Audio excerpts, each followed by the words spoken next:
Assalamu alaikum guys. Good evening. Welcome to this wonderful session. मैं काफ़ी excited हूँ इस session के लिए क्योंकि GetX is one of the very few things जिसके बारे में मैं काफ़ी excited होता हूँ और it's very interesting thing.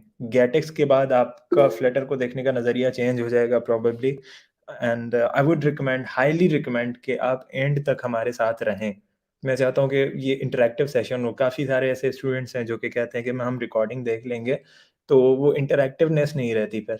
मैं चाहता हूँ आप लोग क्वेश्चन करें, हमारी एक जनरल डिस्कशन हो लास्ट में।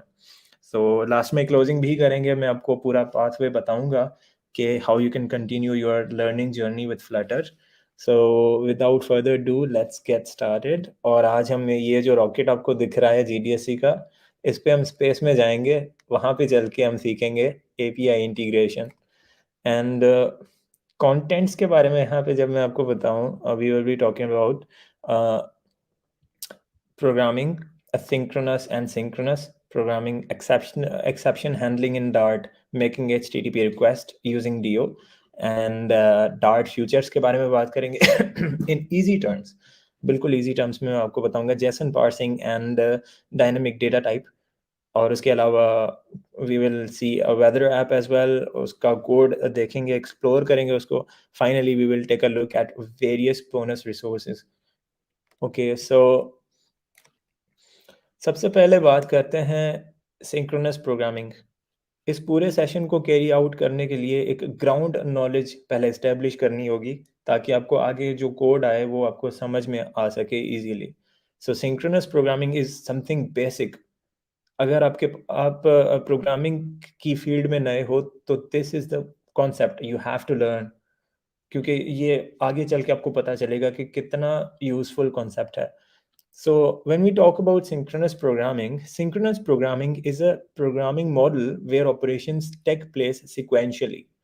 मतलब आपका जो कोड होता है ना वो सीक्वेंस में रन होता है। आपने जो मेथड पहले कॉल किया था वो पहले जब तक कंप्लीट नहीं होगा आपका नेक्स्ट मेथड एग्जीक्यूट नहीं होगा।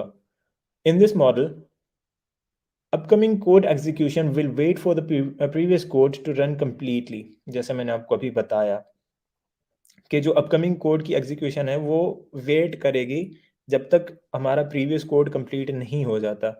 Let's take an example of an app with a function which requires an input or makes a request for data which will take some time to arrive। देखिए, अगर हम weather API के साथ application बना रहे हैं ना, तो एप्लीकेशन सर्वर से एक एचटीटीपी रिक्वेस्ट सेंड करेगी एंड उसके बाद हमारे पास रेस्पॉन्स आएगा। तो इसके बीच में टाइम लगता है जब तक हमारे पास डेटा आ जाए and we don't want our application कि वो स्टक हो जाए। अगर हम यहाँ पे सिंक्रोनस प्रोग्रामिंग यूज़ करते हैं, जब तक हमारे पास डेटा नहीं आएगी हमारे पास इवन यूआई भी बिल्ड नहीं होगी। वो आगे हम देखते हैं कि हाउ दीज थिंग्स हैपन। और जब हम सिंक्रोनस प्रोग्रामिंग के बारे में बात करते हैं, पहले हम सिंक्रोनस प्रोग्रामिंग के बारे में बात कर रहे थे, now we are talking about asynchronous programming. Asynchronous programming is a type of equal programming that permits a unit of work to run independently from the essential application thread। देखो, जैसे dart में हमारे पास यूआई थ्रेड होता है या main thread जहाँ पे mostly कोई काम हो रहा होता है। असिंक्रोनस प्रोग्रामिंग अगर यहाँ पे कॉन्सेप्ट लेके आए तो हम उस थ्रेड के अलावा दूसरे थ्रेड्स को रन कर सकते हैं, दूसरे की फंक्शनैलिटी परफॉर्म कर सकते हैं। At the point when the work is finished, it tells the main thread. For example, we write asynchronous code to run along with the main thread, so nothing gets delayed in waiting for any data। जैसा मैंने आपको बताया कि अगर हम हमारे पास data आ रही है इंटरनेट से, it will take few seconds या फिर कुछ nanoseconds depending on your internet connection. तो आप ये नहीं चाहेंगे कि जब तक वो डेटा आ रही है तब तक आपकी एप्लीकेशन की प्रोसेसिंग पूरी रुक जाए। मतलब वो पूरी एप्लीकेशन क्या कहते हैं कि अनरिस्पॉन्सिव हो जाए, हैंग हो जाए, जैसे सिंपल टर्म्स में कहते हैं। मतलब वो बिल्ड होनी चाहिए, एप्लीकेशन एग्जीक्यूशन ना रुके, right. Here's a simple diagram to denote or depict how these things work। अब क्या हुआ यहाँ पे, सिंक्रोनस प्रोग्रामिंग में मैंने एक HTTP रिक्वेस्ट सेंड की, या फिर कोई भी मैंने थ्रेड रन किया, कोई भी प्रोसेस रन किया, वो उसका जो जब तक रिस्पॉन्स नहीं आएगा कंप्लीट, तब तक हमारी दूसरी रिक्वेस्ट नहीं होगी।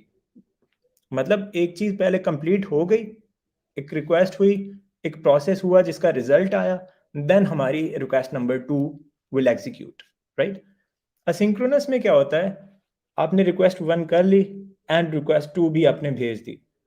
अब रिक्वेस्ट 1 का रिस्पॉन्स बाद में आ गया, 2 का भी आ गया, तो हमारी एग्जीक्यूशन नहीं रुकी। लाइक इसमें क्या हो रहा था सिंक्रोनस में, रिक्वेस्ट की जब तक रिस्पॉन्स नहीं आया तब तक हम वेट कर रहे थे, इडल स्टेट में थे। जब रिस्पॉन्स आ गया तब हम प्रोसीड हुए। हमने यहाँ पे दोनों रिक्वेस्ट एक ही टाइम पे कर दी और हमारे पास रिस्पॉन्स भी जल्दी आ गया। इसका फ़ायदा क्या होता है? इसका फ़ायदा मैं आगे मैंने एक इमेज ऐड की हुई है, we will talk about that later. Why we should asynchronous programming? एक चीज़ तो आपके पास क्लियर हो गई कि क्यों यूज़ करनी है। Although the asynchronous programming may not be the best in all scenarios, हमें हर सिनेरियो में एसिंक्रोनस प्रोग्रामिंग की ज़रूरत नहीं पड़ती और ये ज़रूरी भी नहीं है कि हर सिनेरियो में वो बेस्ट ऑप्शन हो हमारे लिए। Yet it can be used in most cases to increase efficiency of application. जैसे मैंने आपको बताया, एप्लीकेशन की एफिशिएंसी हम उसे कहते हैं कि how efficiently, how in a better way आपकी एप्लीकेशन सीपीयू या फिर जो रिसोर्सेज हैं उनको यूज़ करती है। Consider a Flutter application in which you want to get the UI built without build method getting stuck in wait for the data. सही है? आप ये नहीं चाहोगे कि देखो बिल्ड मेथड भी तभी रन करेगा जब उसके पास कोई स्टेट होगी। अब वो स्टेट के लिए वेट करेगा तो जब तक डेटा नहीं आती तब तक आपका यूआई ही बिल्ट नहीं होगा, वो स्टक हो जाएगा। तो वहाँ पे एसिंक्रोनस प्रोग्रामिंग यूज़ करते हैं। इसको कंटिन्यू करते हैं आगे। Asynchronous operations let your program complete work while waiting for another operation to finish. Here are some common asynchronous operations. Like देखो, fetching data over a network से हम डेटा फेच कर रहे हैं। कोई चीज़ आप डेटाबेस में लिख रहे हो तो उसमें टाइम लगेगा। और reading a data from file, आप फाइल से, अब पर्टिकुलरली जब आपकी जो एप्लीकेशन है वो किसी फाइल को एक्सेस कर रही है स्टोरेज में, तो उसके कोई एक्सेस टाइम होगा ना, कोई टाइम लगेगा, कोई डिले होगा। तो सीपीयू आपका एक्सट्रीमली फास्ट होता है, तो हम उसको ऐसे ही नहीं छोड़ सकते कि वो वेट करे उस डेटा के लिए। To perform asynchronous operations in Dart, you can use the future class and the async and await keywords. अब यहाँ पे ये न्यू कॉन्सेप्ट्स आ गए, फ्यूचर, async and await, ये क्या है? तो इसके बारे में भी बात करते हैं। थोड़ा सा यहाँ पे देख लेते हैं कि what exactly these things look like. Synchronous programming है, 10 सेकंड में आपका टास्क 1 कंप्लीट हुआ, देन 7 सेकंड आपके टास्क 2 को लग रहे हैं। जैसा कि मैंने बताया कि कॉन्करेंट हमारे पास नहीं होती प्रोसेसिंग ना, तो ये कंप्लीट होगा तभी ये रन करेगा। Then the task 3 takes 5 seconds to complete, right? उसके बाद हमारे पास ये टास्क 4 है जिसको 6 सेकंड्स लग रहे हैं कंप्लीट होने में, and overall time taken is 28 seconds. अब ये बंदा परेशान है, ये जो आपको दिख रहा है ना यहाँ पे, ये परेशान है। अब इसको सोल्यूशन मिलेगा यहाँ पे asynchronous.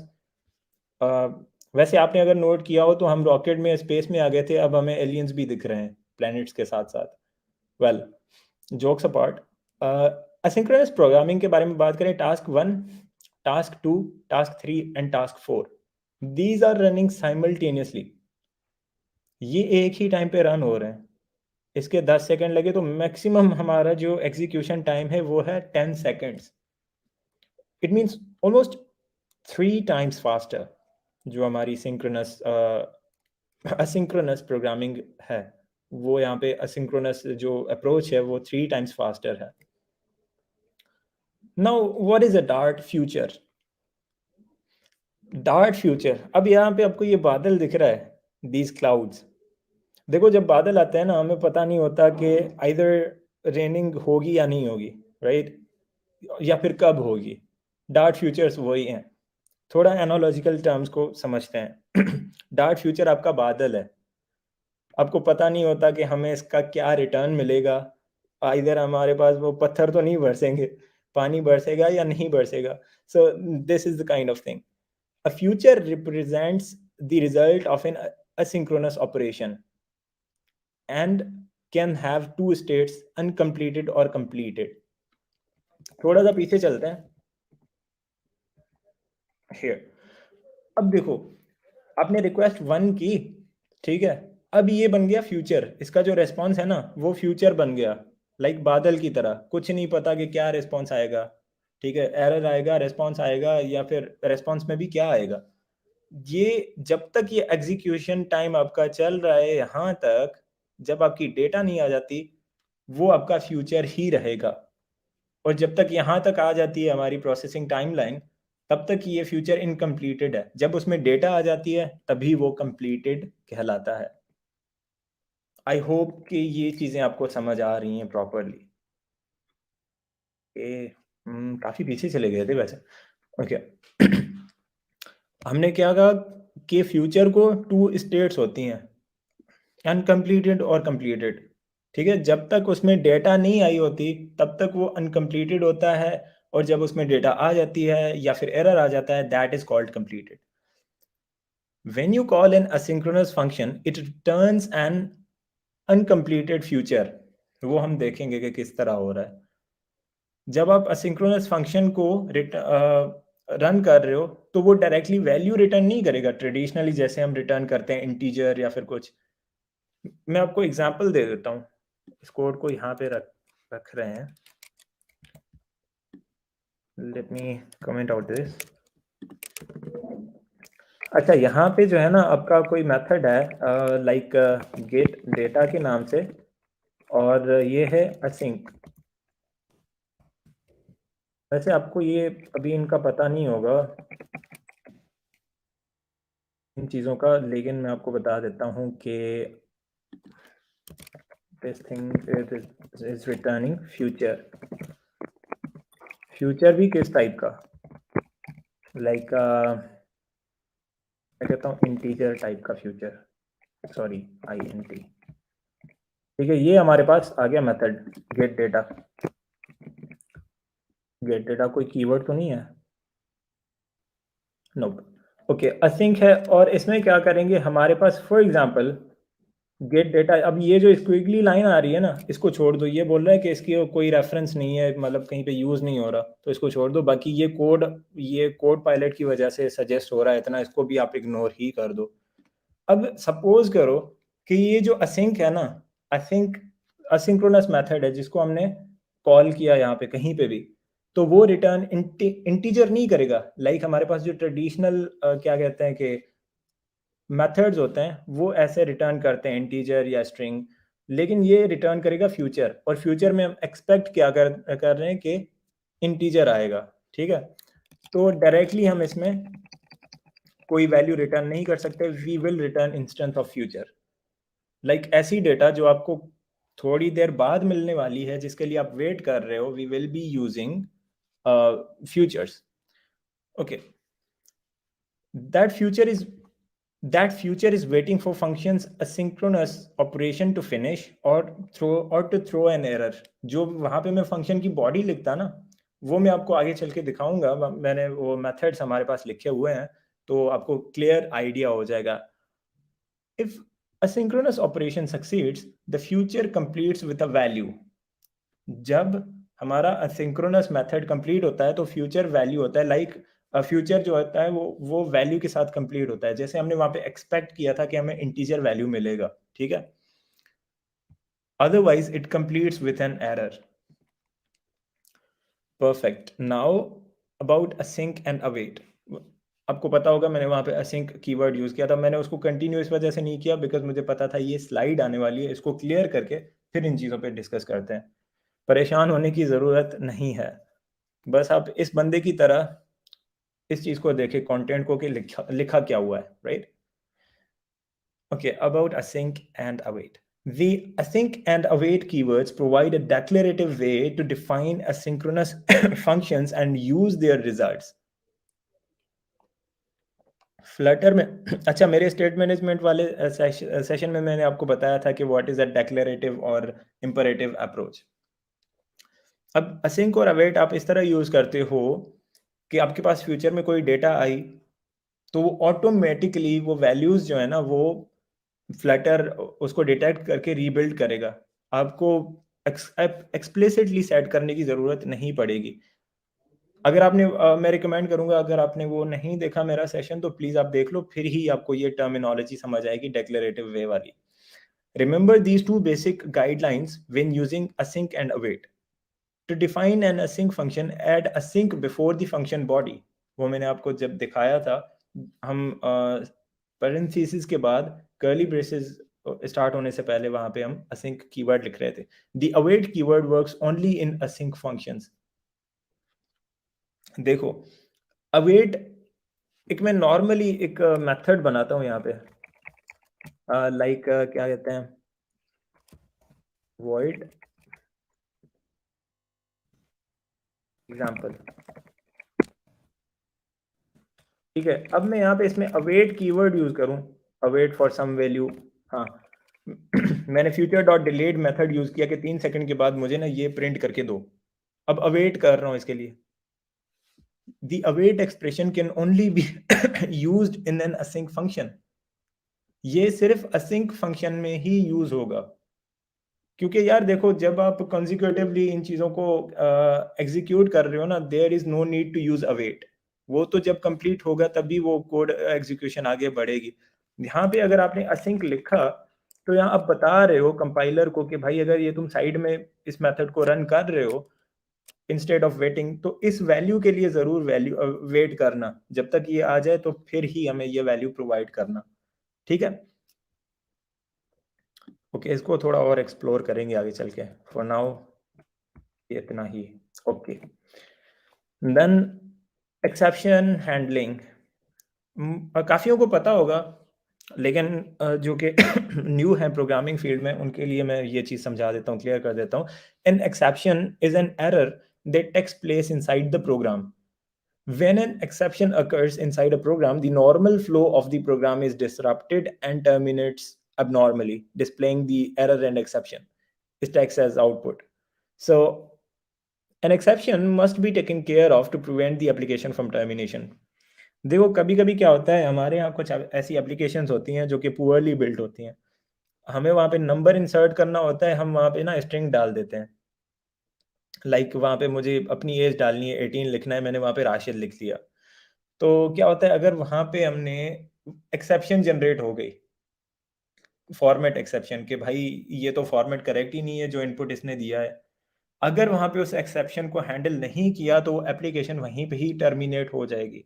But we don't want that. हम चाहते हैं कि अगर कोई बंदा ऐसा इनपुट देता है जिस पे एरर आता है, लेकिन हमारी एप्लीकेशन बंद नहीं होनी चाहिए, हॉल्ट नहीं होनी चाहिए, राइट?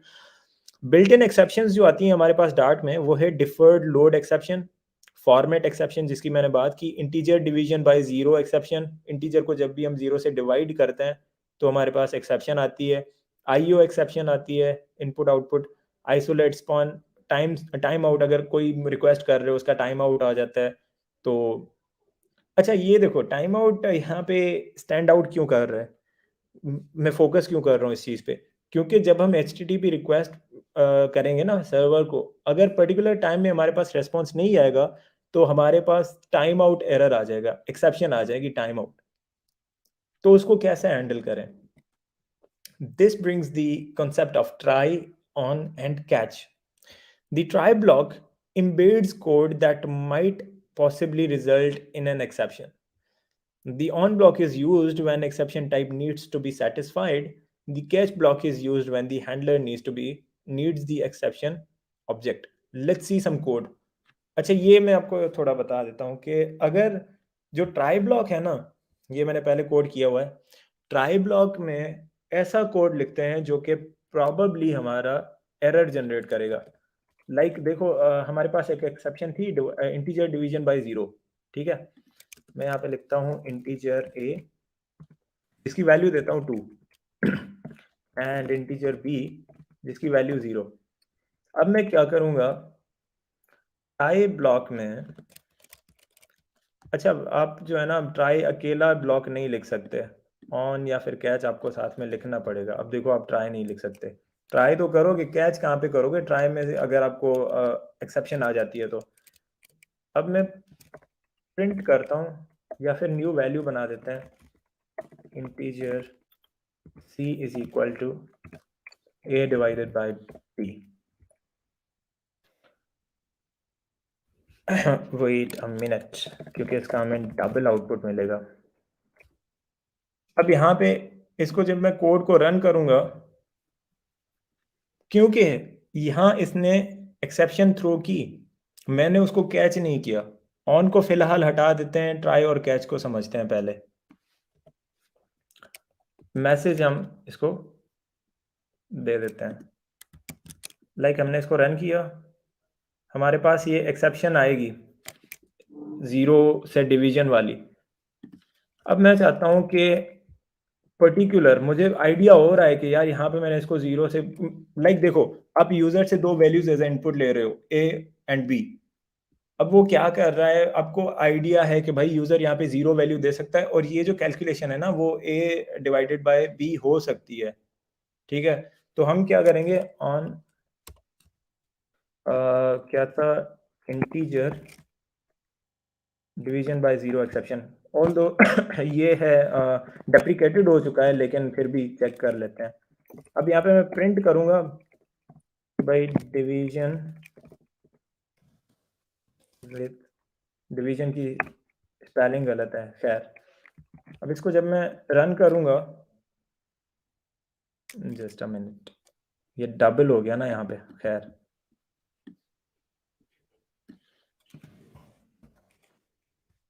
ए ओवर बी, इसको फिर से रन करते हैं, इन्फिनिटी आंसर आ रहा है। वेल ये डेप्रिकेट हो गया है, तो मतलब डार्ट ने ये फिक्स कर लिया है अभी, मतलब हम 0 से इसको डिवाइड कर सकते हैं। तो हम यहाँ पे क्या करते हैं कि एक और एक्सेप्शन को एक्सप्लिसिटली थ्रो करते हैं। लाइक इसको मैं रिमूव कर देता हूँ क्योंकि वैसे भी डेप्रिकेटेड है। अब ट्राई ब्लॉक में हम ना एचटीटीपी रिक्वेस्ट कर रहे हैं फॉर एग्जांपल। अब वहाँ पे क्या होगा कि हमें चांसेस हैं कि भाई टाइम आउट का भी मसला हो सकता है, सॉकेट एक्सेप्शन आ सकती है। जब इंटरनेट नहीं होता तो हमारे पास सॉकेट एक्सेप्शन आती है एचटीटीपी रिक्वेस्ट के दौरान। मैं करता हूँ थ्रो, तो सॉकेट एक्सेप्शन, ठीक है, और मैं इसमें जो मैसेज है वो पास कर देता हूँ, नो इंटरनेट, ठीक है। अब मैं जब इसको रन करूँगा, कार्ट एक्सेप्शन, सॉकेट एक्सेप्शन हमारे पास आई है और उसका जो मैसेज है वो बोल रहा है नो इंटरनेट। अगर यहाँ पे ट्राई ब्लॉक के अलावा मैं ये एक्सेप्शन थ्रो कर देता, लाइक मैं आपको यहीं पे बता देता हूँ, ये कोड डेडिकेट सॉरी डेड हो गया, इसको मैं रिमूव कर देता हूँ। अगर मैंने यहाँ पे रन किया ना, तो ये यहीं पे ही रुक जाएगा, ये प्रिंट नहीं होगी value. Print object, for example object print कर रहे हैं कोई, तो ये वैल्यू ही प्रिंट नहीं होगी हमारी, कोड एग्जीक्यूशन ही नहीं होगी। लेकिन ये जब थ्रो हुआ है, हमने ट्राई यूज किया, ट्राई के अंदर इसको थ्रो किया, और यहाँ पे मैं कर रहा हूँ प्रिंट ऑब्जेक्ट, कुछ भी जो इजी लगे। इसको जब मैं रन करूंगा, this will not be halted, हमारी जो एप्लीकेशन है वो कंटिन्यूअसली रन करेगी। यहाँ पे एक्सेप्शन आ गई, उसको इसने कैच कर लिया कैच ब्लॉक में। अब कंपाइलर को पता है कि जब ये हमारे पास एक्सेप्शन आएगी उसको किस तरह हैंडल करना है, राइट? तब ये एक्सेप्शन कॉट हो गई यहाँ पे और ये ऑब्जेक्ट भी प्रिंट हो गया, तो एग्जीक्यूशन हमारी नहीं रुकी। So this is the concept. अगर हाँ, अब मैं चाहता हूँ कि मुझे पता है यहाँ पे सॉकेट एक्सेप्शन आएगी, तो there is another keyword called on. On से पहले मैं लिखता हूँ सॉकेट एक्सेप्शन। मैं यहाँ पे कंपाइलर को बता रहा हूँ कि भाई सॉकेट एक्सेप्शन आएगी, तो यहाँ पे प्रिंट करो नो इंटरनेट। तो instead of printing this caught exception, ये प्रिंट करेगा नो इंटरनेट, नो इंटरनेट, ठीक है। और इसके अलावा ये ऑब्जेक्ट भी हमारा प्रिंट हुआ, मतलब एग्जीक्यूशन नहीं रुकी। इसको क्लोज कर देते हैं और वेदर ऐप को ओपन कर देते हैं। जब तक ये रन हो जाए, इसको मैं रनिंग पे लगा देता हूँ। क्यों नहीं हो रहा डिटेक्ट आईफोन? ओके, हो गया। इसको मैं रन करता हूँ, तब तक फिर से स्लाइड्स की तरफ चलते हैं। आई होप कि try on and catch block आपको समझ आया होगा। अगर आप सी प्लस प्लस और जावा का पता नहीं, मुझे याद नहीं आ रहा, लेकिन सी प्लस प्लस में ऑन कीवर्ड नहीं होता। Dynamic data type, dynamic data type, dart is an optionally typed language. देखो डार्ट में ना आप डायरेक्टली वैल्यूज दे सकते हो, मतलब ए इज इक्वल टू 3 या फिर ऐसे। ये देखो यहाँ पे मैंने जैसे किया है, डायनामिक का यूज किया है यहाँ पे बाय डिफॉल्ट। लेकिन अगर मैं यहाँ पे इसका कोई नहीं देता पर्टिकुलर, क्या कहते हैं कि डेटा टाइप, या फिर var लिख देता हूँ वेरिएबल, तो डार्ट ऑटोमेटिकली फिगर आउट करेगा कि जो यूजर ने वैल्यू दी है वो किस डेटा टाइप की है। ठीक है, तो वो बाय डिफ़ॉल्ट आपका डायनामिक ही होता है। अगर डार्ट को पता नहीं होता कि ये वैल्यू किस पर्टिकुलर अगर आप एक्सप्लिसिटली नहीं बताते कि ये इंटीजर है या स्ट्रिंग है, तब तक वो चीज़ डार्ट के लिए डायनामिक ही होती है। अब डायनामिक है क्या? If the type of a variable is not explicitly specified, the variable's type is dynamic. Using dynamic data type can change type of the variable and can change the value of the variable later in the code. अब suppose करो यहाँ पे मैंने integer बना दिया, integer value, integer को मैं string तो नहीं दे सकता ना, लेकिन मैंने यहाँ पे डायनामिक वैल्यू बनाई। सबसे पहले इसको मैंने वैल्यू दी है राशिद। ठीक है, जब मैं प्रिंट कर रहा हूँ value dot run time type, वैसे ये एक मेथड है जो कि आप किसी भी वैल्यू पे डेटा टाइप पे रन कर सकते हो। इसका आउटपुट आ रहा है स्ट्रिंग। फिर मैंने इसी वैल्यू को मैंने 3.0 कर दिया, और फिर जब मैंने इसकी रन टाइम टाइप चेक की तो इट वाज डबल। मतलब डायनामिक डेटा टाइप वो है जिससे आप एक्सपेक्ट ये कर सकते हो कि ये डायनामिक ऐसा कंटेनर है जिसमें हम हर किस्म की डेटा फिट कर सकते हैं। तो ये ऐसी सिचुएशन में इस्तेमाल किया जा सकता है जब आप श्योर ना हो कि भाई जो डेटा आपके पास आ रही है वो कौन सी डेटा टाइप की होगी। ये इनका यूजेज हम देखने वाले हैं। Now comes the very fascinating part, MVC architecture pattern, model view controller architecture pattern. उम्मीद है कि आप में से काफ़ी लोगों ने नाम सुना होगा इस चीज़ का, लेकिन हैंड्स ऑन एक्सपीरियंस नहीं होगा या फिर मुश्किल लगता होगा। This is not the difficult thing. आप इसको ये देख रहे हो कि मतलब बहुत सारी चीज़ें लिखी हुई हैं, परेशान होने की ज़रूरत नहीं है। You should be feeling excited like this boy. ठीक है, मतलब एक्साइटेड हो आप और वंडर करोगे आप कि मतलब ये क्या चीज़ है। सबसे पहले जो एमवीसी होता है, model view and controller, sorry यार तबीयत सही नहीं है तो bear with me. Model view and controller.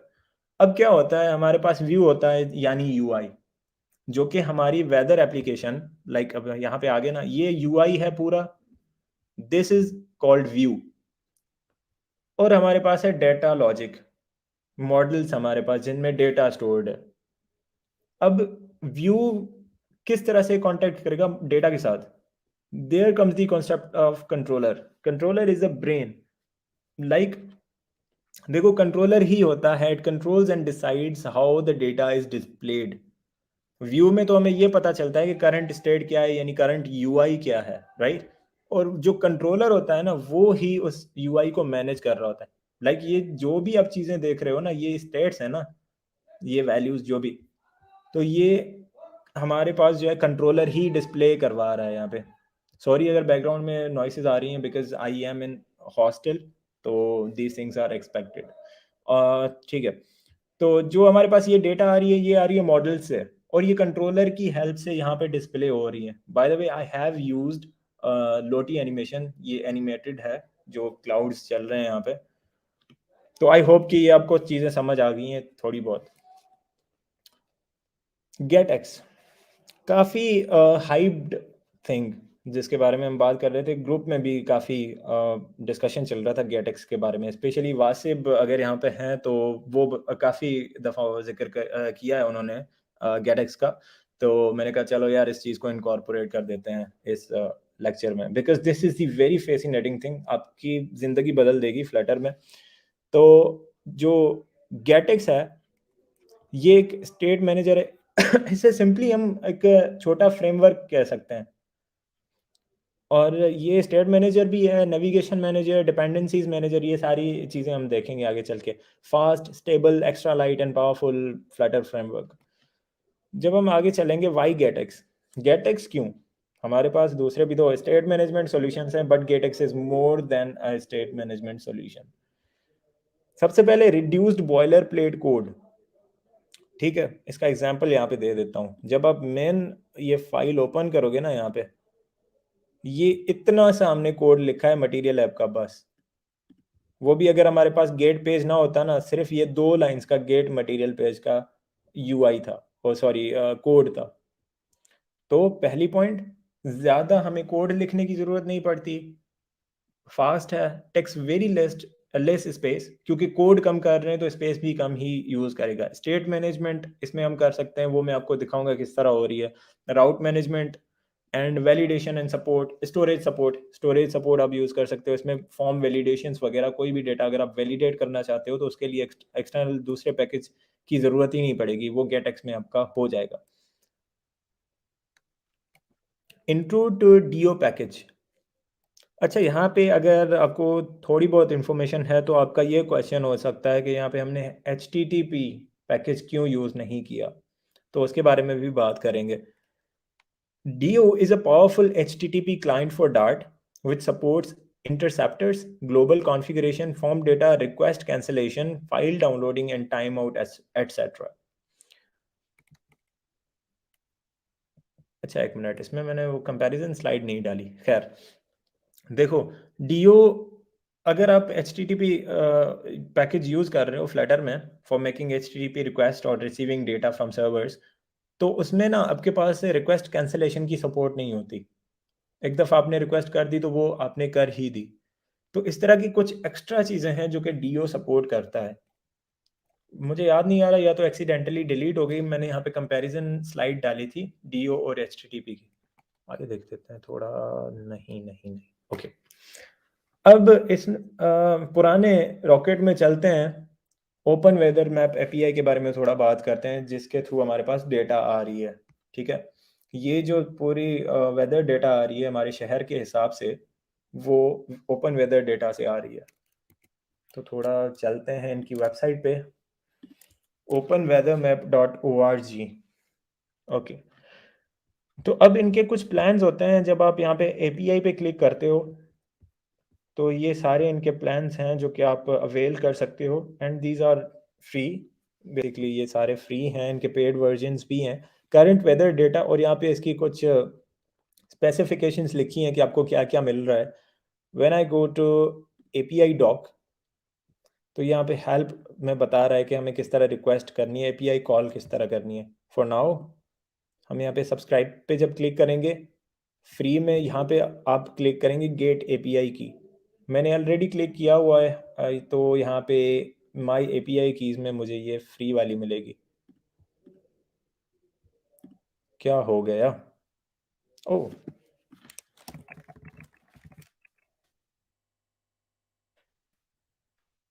Good. तो अब ये जो है ना, मेरे पास की ऑलरेडी है।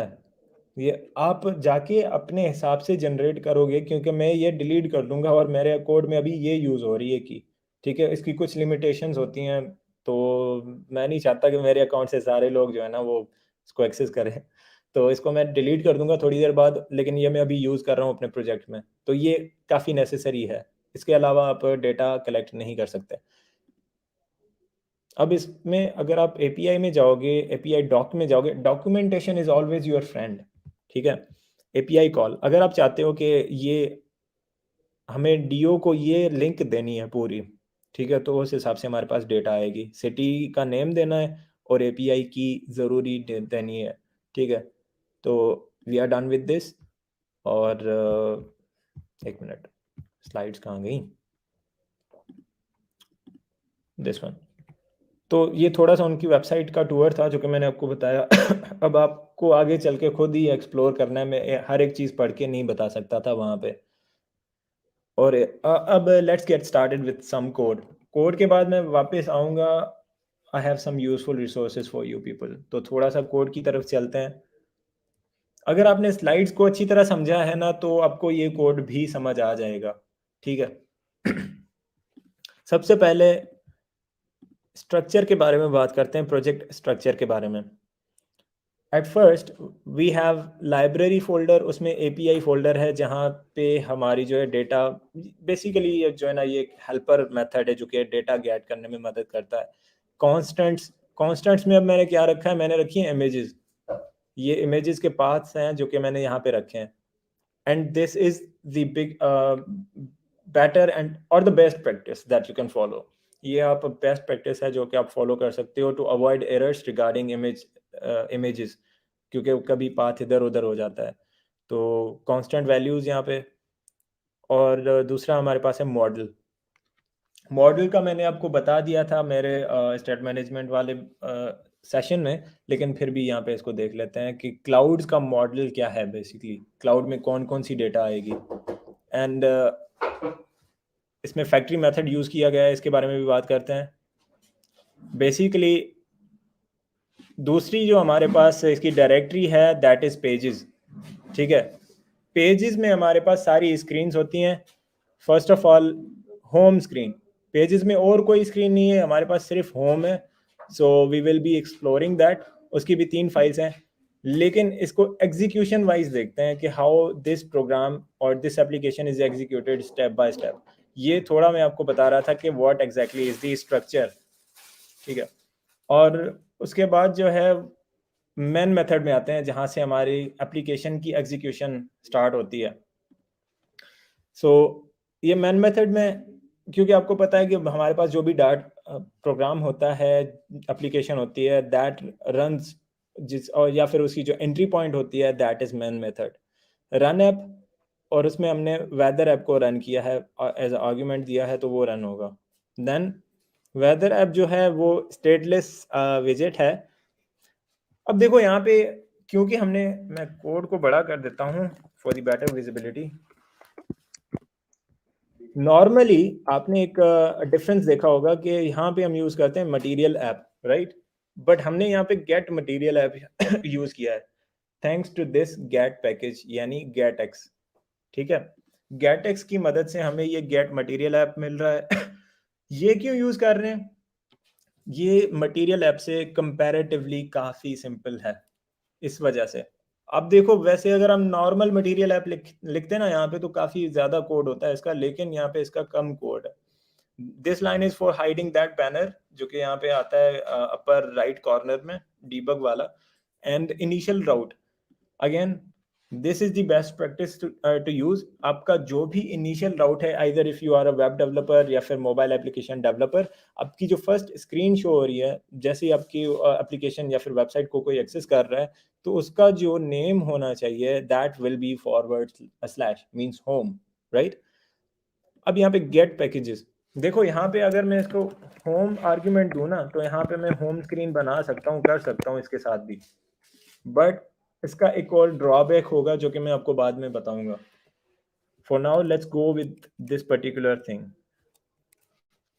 अब यहाँ पे इनिशियल राउट और गेट पेजेस, क्योंकि हम नेम्ड आर्ग्यूमेंट्स, क्या कहते हैं, सॉरी, नेम्ड राउट्स बना रहे हैं किसी पर्टिकुलर राउट को नेम से एक्सेस करने के लिए, तो गेट पेज हमारे पास एक क्या कहते हैं, इंस्टेंस हमें इसका बनाना पड़ेगा, एंड नेम प्रोवाइड करना होगा उसके बाद पेज, कि भाई नेम क्या दे रहे हो, और एक्चुअली इस नेम से कौन सी स्क्रीन हमारी रिटर्न होनी चाहिए।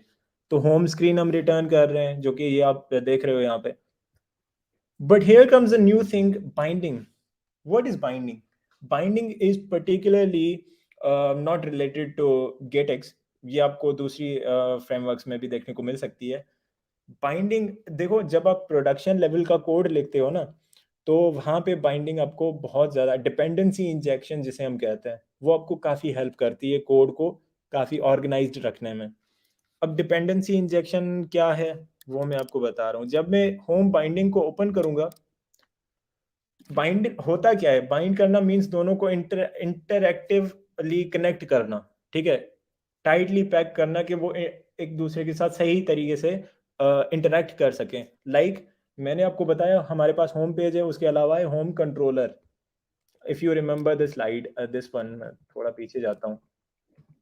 देखो जो यूआई है ना, यूआई को बनने भी तो कंट्रोलर हेल्प करता है, तो मतलब यूआई डिपेंडेंट है कंट्रोलर पे, कि कंट्रोलर से डेटा आएगी तभी डिस्प्ले होगी। तो यहाँ पे भी यही है, बाइंड कर रहे हैं हम होम कंट्रोलर को होम स्क्रीन के साथ।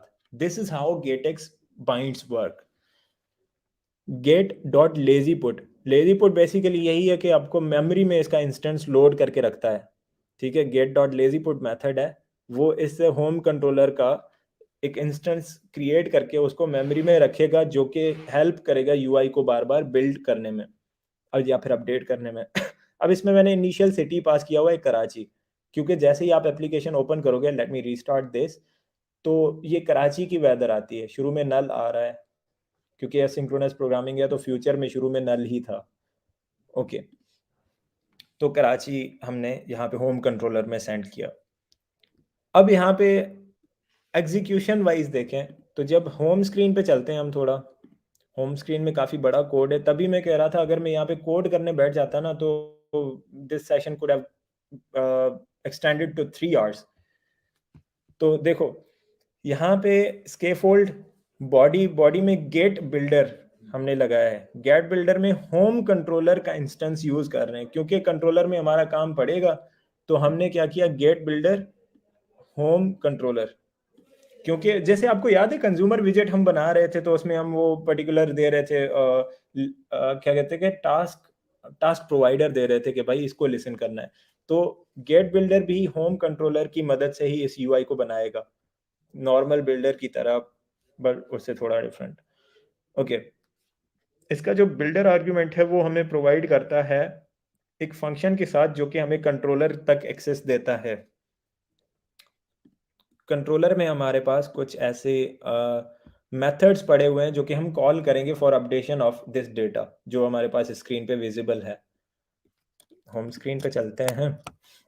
ओके, मैं आपको दिखाऊंगा कि कहाँ पे हम ये यूज़ कर रहे हैं डेटा अपडेशन। तो सबसे पहले तो ये हमने कंटेनर बनाया, ठीक है। एक्सपेंडेड एक्सपेंडेड विजेट वो होता है जो कि जितनी आपके पास स्पेस अवेलेबल होती है वो अवेल करके उतना ही बड़ा विजेट बन जाता है, ठीक है।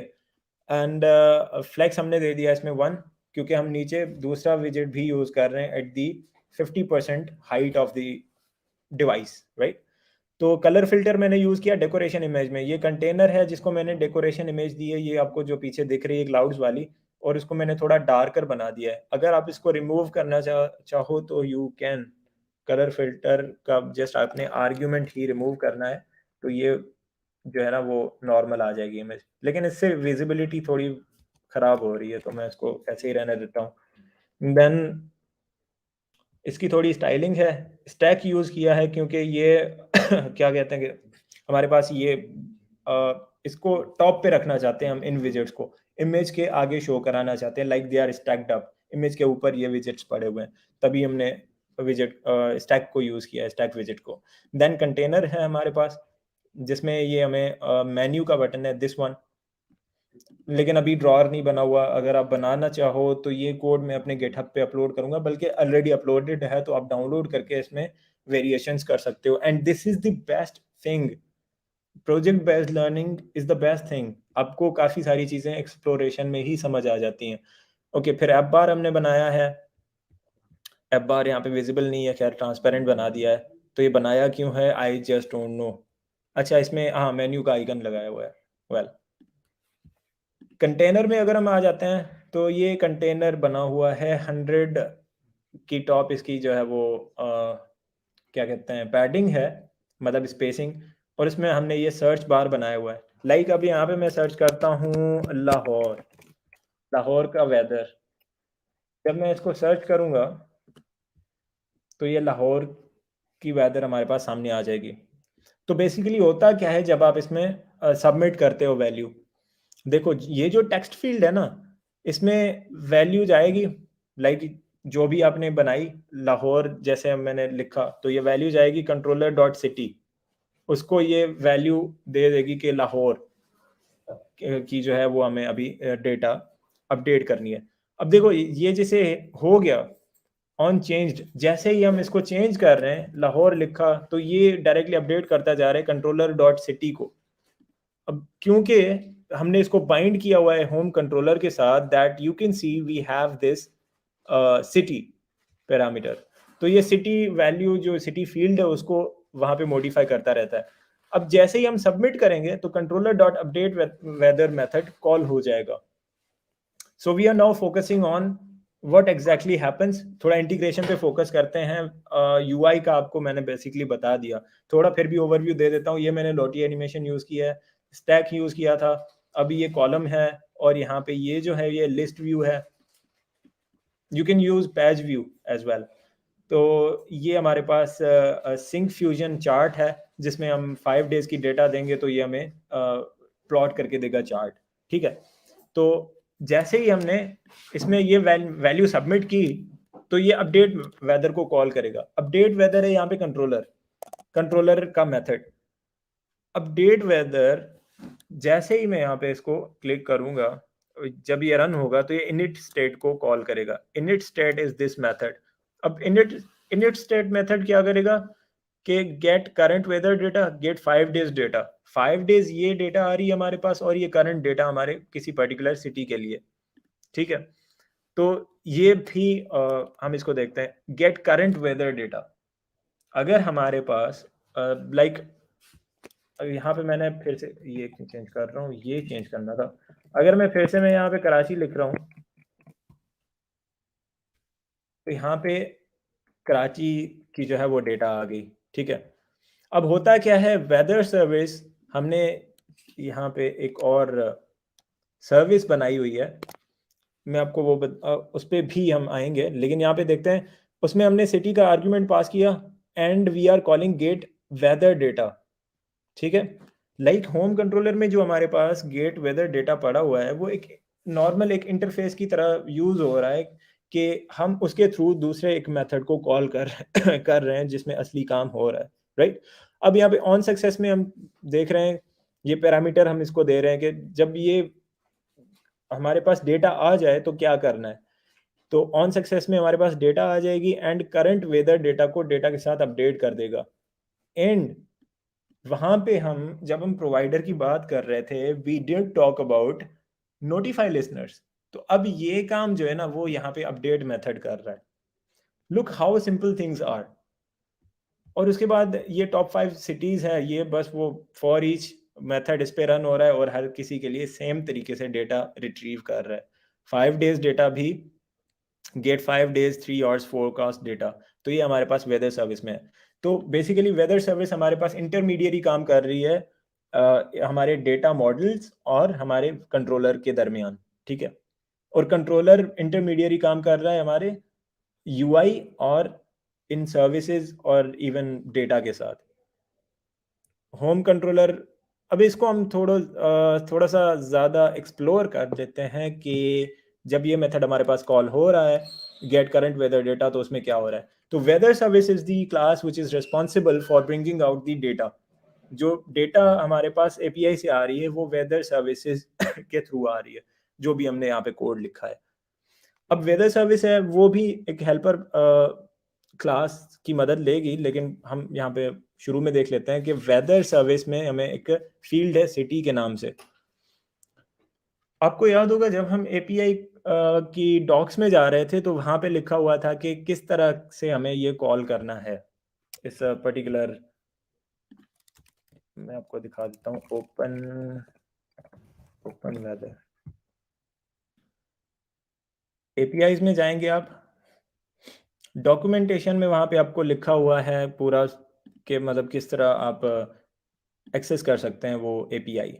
देखो, api.openweathermap.org/data/2.5 एंड वेदर, उसके अलावा city name and app ID. तो बेसिकली ये हमें रन करना है, तभी हमें ये डेटा मिलेगी। तो बेस यूआरएल हमारे पास ये है, it's similar to this one, completely same है बस। और जो हमारे पास एपीआई की है, यहाँ पे आपने एपीआई की लिखनी है जो कि मेरे पास थी, तो मैंने यहाँ पे रिप्लेस कर दी। एपीआई की के अलावा आपके पास कोई भी डेटा नहीं आएगी। देन वेदर सर्विसेज में अगर आपको याद है कि हम गेट करंट वेदर को वेदर डेटा को कॉल कर रहे थे, ठीक है? और ये आर्गुमेंट में लेता है बिफोर सेंड। अगर आपके पास कोई ऐसी स्पेशल इंस्ट्रक्शंस हैं जो कि आप चाहते हो कि बिफोर सेंडिंग द रिक्वेस्ट में वो एग्जीक्यूट करूं, लेकिन यहाँ इस सूरत में हम नहीं कर रहे। और दूसरा है ऑन सक्सेस। अगर आपके पास डेटा सक्सेसफुली आ जाता है तो फिर आप क्या करोगे और एरर पे आप क्या करोगे, ठीक है? सबसे पहले तो हम यहाँ पे यूआरएल पास कर रहे हैं एपीआई रिपॉजिटरी में। एपीआई रिपॉजिटरी के गेट मेथड को कॉल कर रहे हैं, उसमें एक यूआरएल पास कर रहे हैं, ठीक है? अब ये हेल्पर मेथड है जो कि वेदर सर्विस की हेल्प कर रहा है। असली काम डीओ का यहाँ पे शुरू हो रहा है, ठीक है? अब देखो यहाँ पे क्या हो रहा है, हमने एक यूआरएल बनाई। यूआरएल हमारे पास थ्रू आउट हर जगह यूज़ होगी, city name and URL. URL ये दो काफ़ी स्क्रीन्स में, काफ़ी फाइल्स में हमारे पास यूज़ हो रही हैं। Although we have one screen, तो काफ़ी दूसरी फाइल्स में, हेल्पर फाइल्स में ये यूज़ होंगी। एपीआई रिपॉजिटरी में हम क्या कह रहे हैं, यूआरएल ले रहे हैं और डीओ का एक इंस्टेंस बना रहे हैं। अब डीओ क्या करेगा, डीओ हमारे पास एचटीटीपी रिक्वेस्ट करने और वहाँ का रिस्पॉन्स, सर्वर रिस्पॉन्स कैच करने में हेल्प करेगा। इसका गेट मेथड मैंने बनाया जिसको हमने कॉल किया हुआ है अपनी वेदर सर्विस में डेटा लेने के लिए। तो बिफोर सेंड इसमें भी हम वही फंक्शंस, बल्कि जो है वो एज ऑप्शनल आर्ग्यूमेंट हम पास कर रहे हैं।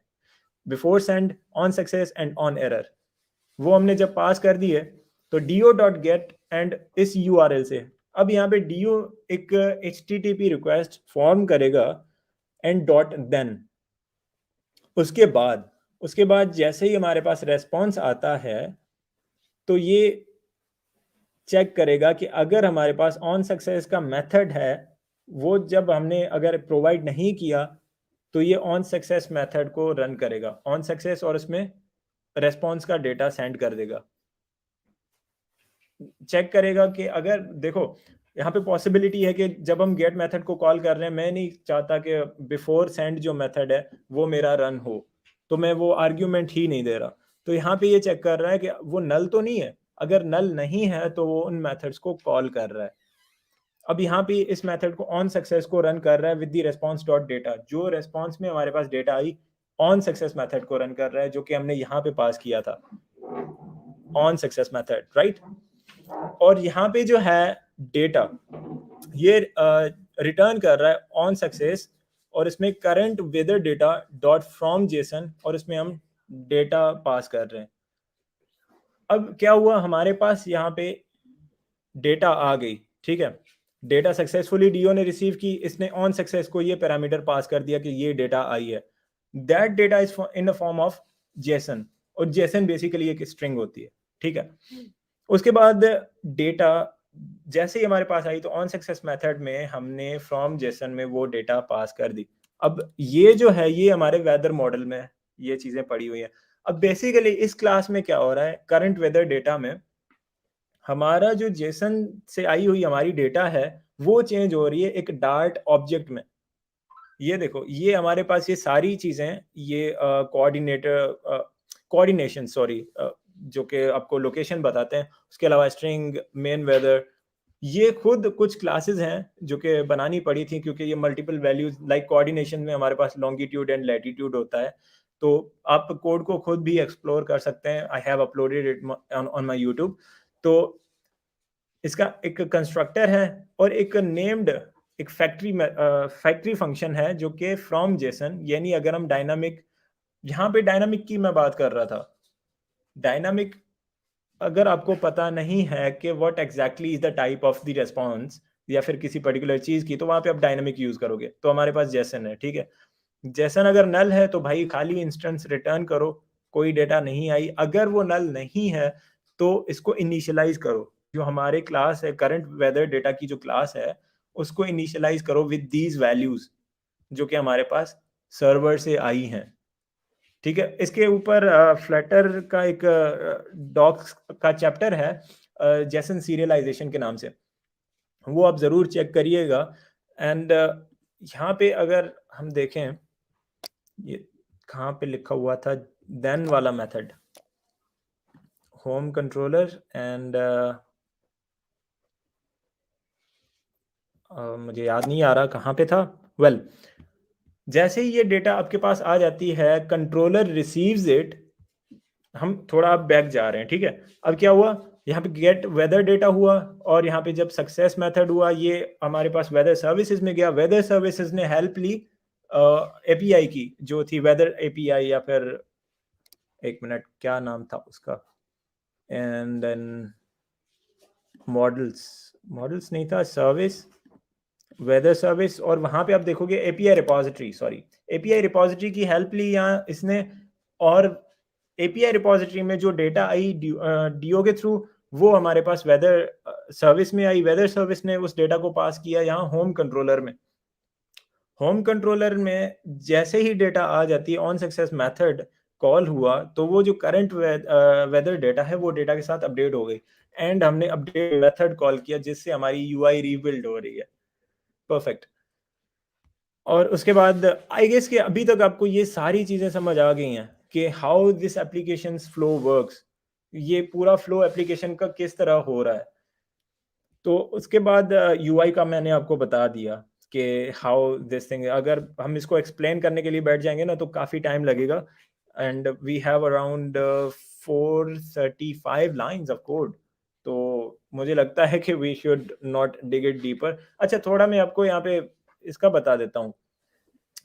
एस एफ कार्टेशियन चार्ट, ये जो आपके पास है, इसमें आपने सीरीज है जो आप एज अ मैप इसमें इंसर्ट कर सकते हो और उसको ये प्लॉट कर देता है।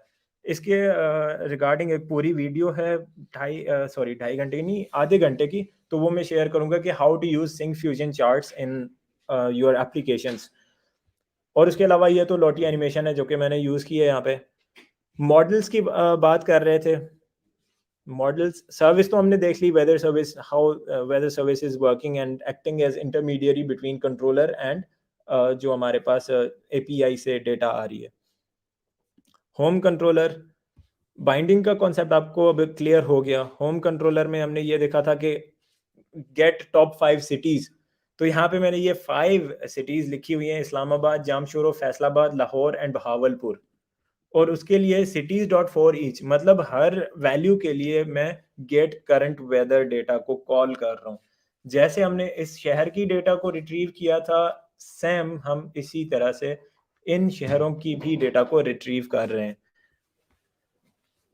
ओके, तो अगर आपको कोई क्वेश्चन है तो आप पूछ सकते हो। मॉडल्स में, हाँ, क्लाउड्स, क्लाउड्स में हमारे पास है वैल्यूज, हम जेसन से हमारे पास जो है वो डेटा आएगी, उसको हम कन्वर्ट करेंगे क्लाउड्स के एक इंस्टेंस में।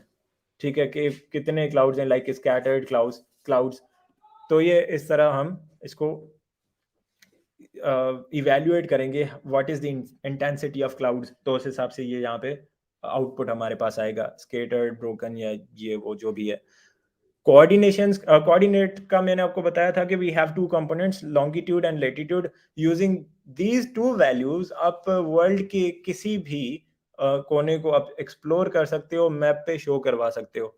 Without them it is not possible. Latitude और लॉन्गिट्यूड आपको चाहिए होगा। अब इसमें भी हमने एक फैक्ट्री फंक्शन बनाया जिसमें हमारे पास जो कोऑर्डिनेटर्स हैं वो जेसन डेटा से हमें चेंज होके एक इंस्टेंस की सूरत में मिल रहे हैं। अगर वो नल है तो हमारे पास एक एम्प्टी इंस्टेंस बन जाएगा। अदरवाइज अगर हमारे पास कोई डेटा है तो जेसन से हमें, अच्छा, जेसन में हमारे पास जेसन ऑब्जेक्ट में जो भी डेटा होती है हम उसको लाइक इंडेक्स मेथड से ही हम उसको एक्सेस करते हैं। तो थोड़ा सा मैं आपको यहाँ पे दिखा देता हूँ कि हाउ हमारे पास किस तरह की डेटा आती है। ओके, तो यहाँ पे मैं आपको बता देता हूँ। ओके, अब जो डेटा आ रही है ना हमारे पास, ये इस तरह आ रही है। ये हमारे पास जेसन डेटा है जिसको हम एक्सेस कर रहे हैं, और जेसन को फॉर एग्जांपल हमारे पास कोऑर्डिनेट्स को एक्सेस करना हो तो हम इंडेक्स मेथड में COD लिखेंगे, like this one, where it has gone, हमारे पास कोऑर्डिनेशन, हाँ, जेसन लॉन्गिट्यूड एंड लैटिट्यूड। तो यहाँ पे ये कहीं ना कहीं आपको ये मिल जाएगी। मेरे पास प्रॉपर फॉर्मेटिंग नहीं है इसकी, तो ये आपको प्रॉपर्टीज इसमें दिखेंगी और इसको हमें एक्सेस करना होता है। So this is how the application flow goes. क्योंकि हमने यहाँ पे डायरेक्टली कोड नहीं किया तो कुछ चीज़ें ऐसी हैं जो कि मिस हो गई हैं, वो मैं आपको बताऊंगा कि आप वो कहाँ से कवर कर सकते हो। मेरी कोशिश यही थी कि आपको मैक्सिमम एक्सपोजर दूं मैक्सिमम चीज़ों के लिए, तो वो आप खुद जाके उन चीज़ों को एक्सप्लोर करो। It is much better than doing a simple application. तो स्लाइड्स की तरफ चलते हैं क्योंकि we have still few things for you. Okay, GetX हो गया था हमारे पास, और स्लाइड्स आपको प्रोवाइड कर दी जाएंगी, and we had a look at this particular website open weather map. Code भी हमने देख लिया। अच्छा, यूजफुल रिसोर्सेज, देखो हमारी जो बूट कैंप है उसका ये लास्ट सेशन है। नाउ इसके बाद आप लर्निंग कैसे कंटिन्यू करोगे और कुछ यूज़फुल रिसोर्सेज़ जहाँ से आपको इस तरह के आइकॉन्स भी मिल सकते हैं, वो मैं आपको बता रहा हूँ। Generally we have JSON placeholder. अगर आप एचटीटीपी रिक्वेस्ट या डीओ जैसे हमने इसमें किया, हम ओपन वेदर मैप से वेदर डेटा ले रहे थे, इस तरह की एप्लीकेशन है जेसन प्लेस होल्डर। आप इसको सर्च करो, जेसन प्लेस होल्डर। तो ये आपको फ्री क्या कहते हैं कि एपीआई प्रोवाइड करता है लोगों की इमेजेस और उनकी इंफॉर्मेशन के साथ। तो आप एक ऐसी एप्लीकेशन बना सकते हो जिसमें लोगों की डमी डेटा शो हो रही हो विद इमेजेस। उसके बाद ओपन वेदर मैप, ये तो हमने देख लिया। रिक्वेस्ट रेस्पॉन्स डॉट इन, यहाँ पे भी आपके पास डिफरेंट एंड पॉइंट्स हैं इस एपीआई की, जहाँ से डिफरेंट तरह की आपको डेटा मिलेगी। एंड फॉर डिज़ाइंस, ये क्वेश्चन काफ़ी स्टूडेंट्स ने पूछा था, तो इसके लिए मैं आपको बताता हूँ। Number one we have app brainy. Instagram पे है एप ब्रेनी। वहाँ से आप आइडियाज़ गैदर कर सकते हो कि हाउ यू शुड मेक और डिज़ाइन योर यूज़र इंटरफेसेस। मैंने रात एक एप्लीकेशन सेंड की थी, उसकी यूआई फ्लटर बूट कैंप के ग्रुप में, वो यहीं पे ही आपको मिलेगी, जिसको मैंने फिर कोड किया था बस। तो आइडियाज़ मैं भी यहीं से लेता हूँ सबसे पहले। उसके अलावा हमारे पास कुछ और भी रिसोर्सेज हैं, मुझे अब यहाँ पे दिख नहीं रही। मतलब काफ़ी एक्टिव ये इनका पेज है। तो वो तकरीबन 2 महीने पुरानी पोस्ट है, तो वो काफ़ी नीचे चली गई है, तो you can have a idea about that. तो ये इस तरह की यूआई की जो डिज़ाइन्स हैं, वो आपको यहाँ पे मिलेंगी। मुझे नहीं लगता कि मुझे वो मेरी वाली यूआई यहाँ पे दिखेगी अब। तो यहाँ से आप यूआई चेक कर सकते हो। लाइक वेदर ऐप के लिए हम ये यूआई यूज़ कर सकते हैं। And this is comparatively easy. अगर आप ट्राई करते हो तो ये चीज़ें हो जाती हैं, और एक्सप्लोर करने से ही आप चीज़ें सीखते हो। Then we have Dribbble. Dribbble तो काफ़ी फ़ेमस है। ड्रिबल पे भी आपको आइडियाज़ मिलते हैं। मुझसे पर्सनली काफ़ी लोग ये पूछते हैं कि भाई आप आइडियाज़ कहाँ से लाते हो? डिज़ाइन्स कहाँ से देखें जो हम इसको इम्प्लीमेंट करें? तो यार इसमें सिंपली ड्रिबल पे आप जाओ, वहाँ पे ये तो वेबसाइट डिज़ाइन्स हैं, लेकिन mobile app design Dribbble, okay. तो मोबाइल एप्लीकेशन डिज़ाइन्स ड्रिबल पे आप ये देखो। देखो थिंग्स आर चेंजिंग। ट्रेडिशनली मत सोचो। There are new design patterns, new design trends that are being implemented. अगर आप सोचो आपने कोई ऐसी एप्लीकेशन बनाई, थोड़ी मेहनत लगती है, और उसको आप आपने अपने पोर्टफोलियो में ऐड किया, तो you are very likely to get hired. तो ये काफ़ी जो है ना ऐड कर देती है वैल्यू आपके पोर्टफोलियो में। Free three D icon dot com, this is the thing. मैं फ्री थ्री डी आइकन, यहाँ पे आपको थ्री डी आइकन्स मिल सकते हैं जो कि आप यूज़ कर सकते हैं अपने प्रोजेक्ट्स में। बाय द वे ये जो एप्लीकेशन है ना हमारे पास, उसका अगर मैं आपको एप्लीकेशन आइकन दिखाऊं, ये है। और ये अभी मैंने यहीं से डाउनलोड किया था, because this is three D icon. तो ये काफ़ी दिखने में भी अच्छा लगता है। देन ओके, यूजफुल रिसोर्सेज के बाद वी हैव लर्निंग रिसोर्सेज, कि अब आप लर्निंग कंटिन्यू कैसे कर सकते हो इस बूट कैंप के बाद। एक मैं आपको ऑप्टिमाइज्ड वे बता रहा हूँ, जिससे आपका टाइम वेस्ट नहीं होगा and you will be able to learn more things. सबसे पहली चीज़ है फ्लटर डॉक्स। फ्लटर की डॉक्यूमेंटेशन देखो, मैं यहाँ पे फ्लटर के ऑफिशियल पेज पे जाता हूँ। And believe me, this is the very interesting documentation that I have ever seen. और मैंने ये कंप्लीट की थी तकरीबन 1 महीने के अंदर। अब डॉक्स में आप जाओगे, हर चीज़ लिखी हुई है। डॉक्स के अलावा अगर आप यूट्यूब को रेफ़र करते हो, that is the good thing, but जो डॉक्यूमेंटेशन है वो हमेशा अपडेटेड होती है, अप टू डेट होती है। ओके, ये सारे जो यूज़र इंटरफेस है, हर चीज़, इंट्रोडक्शन टू विजिट, ये यहाँ से मैंने ये पूरी जो है गेट स्टार्टेड से लेकर मैंने रिसोर्स डिप्लॉयमेंट तक, ये मैंने 1 महीने के अंदर पूरी पढ़ी थी, and I got lot of things from it. तो काफ़ी सारी चीज़ें आपको यहाँ से देखने को मिलेंगी, और visit catalogue is very important. आपको अगर देखो, अगर हमारे पास काफ़ी दफ़ा ऐसा होता है कि एक सिचुएशन आ जाती है जहाँ पे हमें पता नहीं लगता कि भाई अब हमें क्या करना है, कि कोई ऐसा विजेट कैसे बनाएँ। मेरे साथ पर्सनली ऐसा हुआ है कि मैंने कई दफ़ा एक कस्टमाइज़्ड विजेट बनाया, बाद में पता लगा कि यार ये तो इस तरह का विजेट फ्लटर में बिल्ट इन है। तो ये प्रैंक हो जाते हैं, तो इसके लिए आपको चीज़ों के बारे में अवेयर होना ज़रूरी है।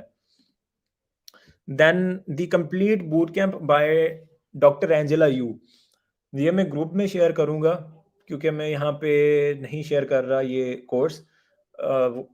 जो हमारे फ्लटर के ग्रुप्स हैं व्हाट्सएप, वहाँ पे मैं इसकी लिंक शेयर करूँगा। यू हैव टू वेज़, आप इसको परचेज़ कर कर सकते हो, और या फिर फ्री में डाउनलोड कर सकते हो। यूडेमी में अगर आप इसको परचेज़ करते हो तो आपको सर्टिफ़िकेशन मिलेगी, सर्टिफ़िकेट मिलेगा। अगर आप फ्री में कर रहे हो तो आपको बस लर्निंग हो जाएगी काफ़ी अच्छी, and this is very beginner friendly boot camp.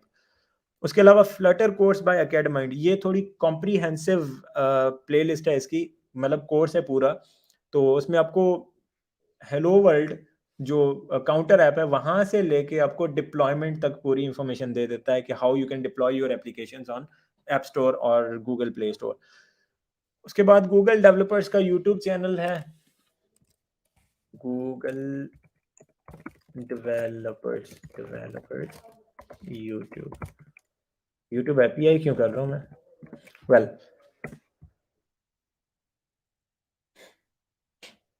अरे यार, ये तो दूसरी चीज़ आ गई। चलो यूट्यूब ओपन करते हैं, Google developers.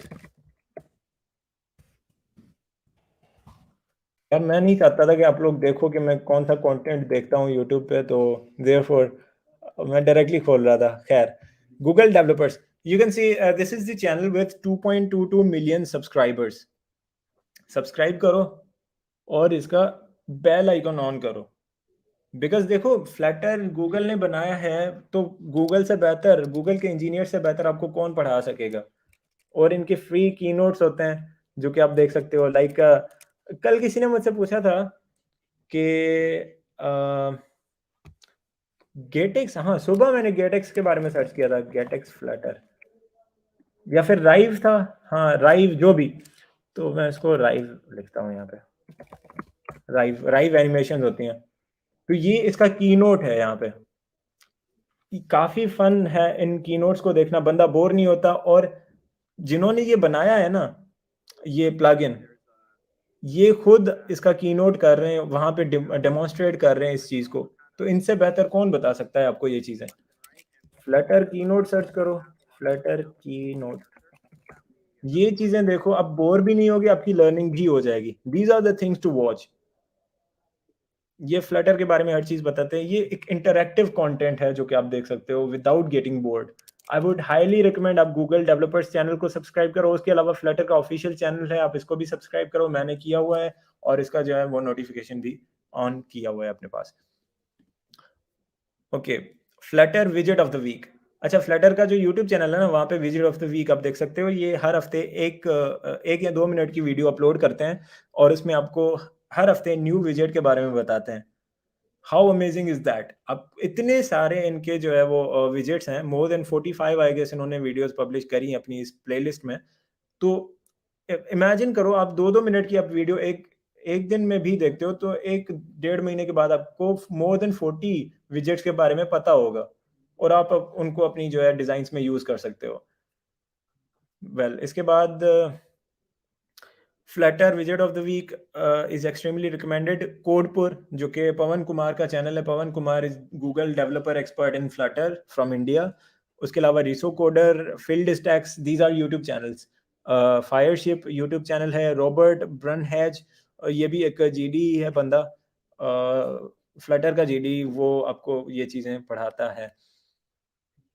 And lastly, tips to avoid losing internet नहीं यार, interest in learning. Number one, focus on project based learning. देखो, अगर आपको लगता है कि आपने, for example doctor Angela Yu का आप कोर्स कर रहे हो, और आप कंटिन्यूअसली वो बिंज वॉच करके कंप्लीट कर रहे हो, कुछ पता नहीं लगेगा। कुछ जब आप कोड करने बैठोगे ना, आपको सिंपल स्टेटलेस विजेट नहीं बनेगा आपसे। बेहतर है कि आप उनको फॉलो करो। जैसे वो एप्लीकेशन बना रही हैं, तो उस वीडियो को फ़ॉलो करके मतलब जैसे फ़ॉलो अलोंग कहते हैं ना, जैसे वो कोड करते जाएँ, वो आप अपने लैपटॉप में भी चीज़ें कोड करते जाओ। देन क्रिएट फन प्रोजेक्ट्स और fun elements in projects. Fun projects बनाओ। मेरा मकसद यही था, स्लाइड्स में मैं ये एलियंस वगैरह क्यों डाल रहा हूँ? यार ये जब इंटरैक्टिव होंगी, थोड़ी फ़नी होंगी, तो बोरियत नहीं होगी, ठीक है?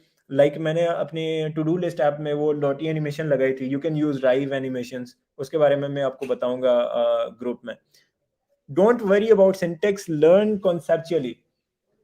देखो ये चीज़ थी जो कि मुझे काफ़ी बॉदर कर रही थी जब मैं एंड्रॉयड डेवलपमेंट सीख रहा था, तो एक इंटेंट होता है जब हम एक एक्टिविटी से दूसरी एक्टिविटी यानी स्क्रीन पे मूव कर रहे होते हैं, तो एक लाइन का कोड था, मुझसे याद नहीं हो रहा था और मैंने इतना इतना टेंस्ड रहने लगा था उस वजह से। लेकिन क्या हुआ इवेंचुअली, मुझे किसी ने गाइड किया था, किसी ने कहा कि यार सिंटैक्स का मसला नहीं होता, वो आप टाइम के साथ सीख जाते हो। तो मैंने महीने के बाद 1 महीने के बाद इतनी इम्प्रूवमेंट आई मुझ में, तो वो जो सिंटैक्स था वो ऑटोमैटिकली वो मेरे दिमाग में आता जा रहा था। तो अगर आप सिंटैक्स को देखोगे, थोड़ी भी चीज़ आपको मुश्किल लगेगी, आपका लर्निंग का तो खत्म हो जाएगा पूरा scene, to be very honest. तो चीज़ों को लाइटली लो, कॉन्सेप्चुअली लर्न करो कि भाई फ्लटर में ये चीज़ होती है, लाइक नेविगेटर है, नेविगेटर से हम एक एक्टिविटी से दूसरी एक्टिविटी में जा सकते हैं, सही है? बस बाकी अगर ज़रूरत पड़ी तो आप स्टैक ओवरफ्लो पे नेविगेटर सर्च करो बस। इतनी आपको नॉलेज होनी चाहिए कि जब आप कहीं मुसीबत में फँस जाओ तो आपको ये पता होना चाहिए कि what you have to do, what you have to search on internet. Stack Overflow is your best friend. और subscribe YouTube channels for Flutter and enable notifications. जो भी चैनल्स आपको मैंने लास्ट स्लाइड में बताए थे, सबको सब्सक्राइब करो और उनका जो है वो बेल आइकन प्रेस करो। मतलब आप कहीं पे भी होगे ना, फ़ोन आपको तंग करेगा कि भाई ये फ्लटर की वीडियो आई है, देख लो, तो आप कनेक्टेड रहोगे चीज़ों से। Explore different features of framework. Flutter ये वैसे जनरली ये जो टेक्निक्स है ना, ये नहीं बल्कि ये वाली, ये आप जनरली किसी भी फ्रेमवर्क पे अप्लाई कर सकते हो। Explore different features of framework.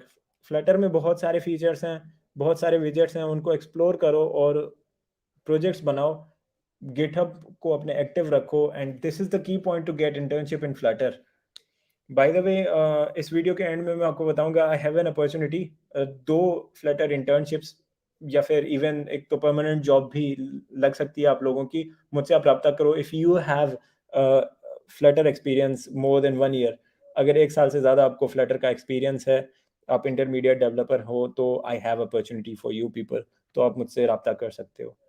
So thank you so much. और लास्ट में कुछ चीज़ें मैं आपको बताऊँगा कि इस बूट कैंप के बाद आपने ग्रुप को लीव नहीं करना। जो हमारे चारों ग्रुप्स हैं, मैं चाहता हूँ कि हम एक फ्लटर की बड़ी कम्युनिटी बनाएँ पाकिस्तान में, because we are already 700 more than 700 people जो कि ग्रुप्स में हैं। तो काइंडली वो ग्रुप लीव ना करें। अगर कोई भी चीज़ ऐसी क्रिएशन आप कर रहे हो, फ्लटर में कुछ कोई चीज़ सीख रहे हो, feel free to share that in group, दूसरों को भी मोटिवेशन मिलेगी। और लास्ट में अगर कोई क्वेश्चन है तो आई एम अवेलेबल।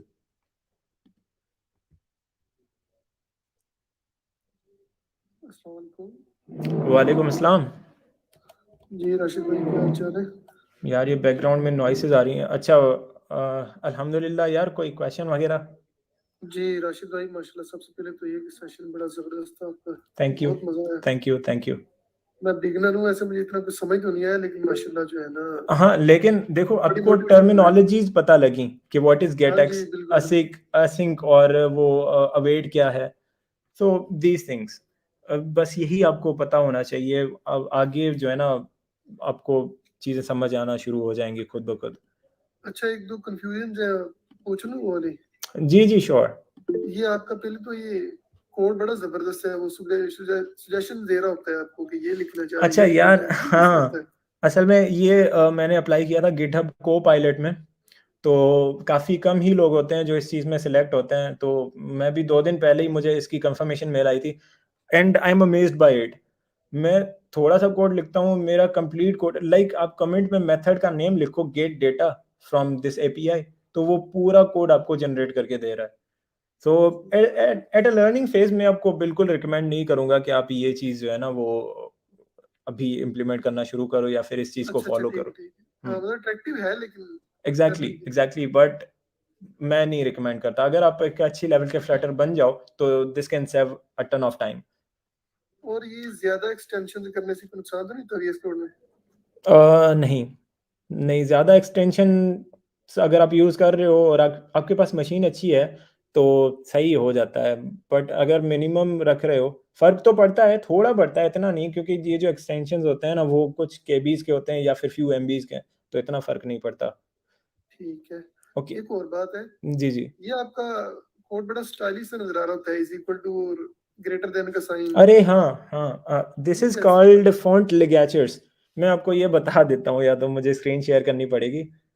बता देंगे तो फिर बनी होगी, बड़ा प्यारा लग रहा था। जस्ट अ मिनट में आपको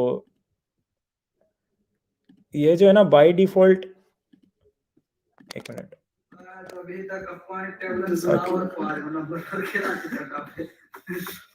इसको मैं क्लोज़ कर देता हूँ ऑन डेस्कटॉप। अच्छा, डेस्कटॉप पे हमारे पास ये पड़ा हुआ है कोड। आप ये कह रहे हो ना, ये जो मैं greater than is equal to लिख रहा हूँ, ये एक ही उसमें चेंज हो रहा है, आपके पास नहीं हो रहा होता। ये चीज बड़ा प्यारा लगता है। ओके, तो इसके लिए आप सेटिंग में जाओगे, सेटिंग्स में, वहाँ पे फ़ॉन्ट लिगेचर्स में जाओगे, एडिट इन सेटिंग्स डॉट जेसन, वहाँ पे ट्रू करना है आपने। ये सेटिंग आपको एंड्रॉयड स्टूडियो के प्रेफरेंसेस में भी मिल जाएगी। तो यहाँ पे इनको ट्रू करेंगे, और जो फ़ॉन्ट फैमिली जो मैं पर्सनल यूज़ कर रहा हूँ फ़ॉन्ट्स, वो हैं फीरा कोड। तो Fira Code I would recommend कि आप यूज़ करें। सो या that is the thing that you can follow. चलो ठीक है रशीद भाई, बहुत शुक्रिया, जज़ाकल्लाह खैर। Okay, thank you. एक और क्वेश्चन था हमारे पास, चैट बॉक्स में क्वेश्चंस हैं। क्वेश्चन फ्रॉम स्टेफनी, व्हेन और which type app you recommend to use गेटएक्स?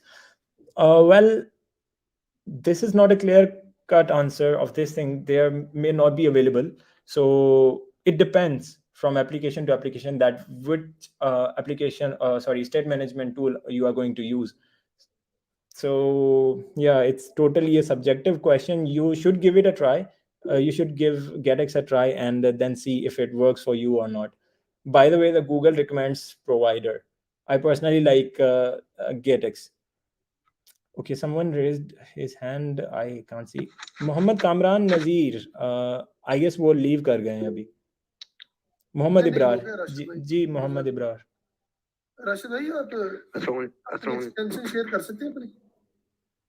Kamran, एक मिनट। जी जी, अच्छा मोहम्मद मोहम्मद इब्रार, आपका क्वेश्चन था। अस्सलाम वालेकुम सर। वालेकुम अस्सलाम। जी सर, मेरा ये क्वेश्चन था कि फ्लैटर में जो लॉजिक बनाते हैं ना, वो मीन्स के कैसे बनाते हैं? जैसे फॉर एग्जांपल कि मैं एक फीचर बना रहा हूँ चैट एप्लीकेशन, वो उसकी लॉजिक कैसे बनाएंगे? बस इसमें ये मसला आ रहा है। अच्छा, लॉजिक यूआई तो आपने देख ली। जो जी जी, यूआई यूआई भी के बना ली। अलावा मैंने आपको सर्विसेज वगैरह आपको बताई, कंट्रोलर बताया, तो वो सारी लॉजिक में आ जाती है ना हमारी, जो मॉडल्स वगैरह हम बनाए थे हमने। So this ji ji. all falls in that integration type of thing.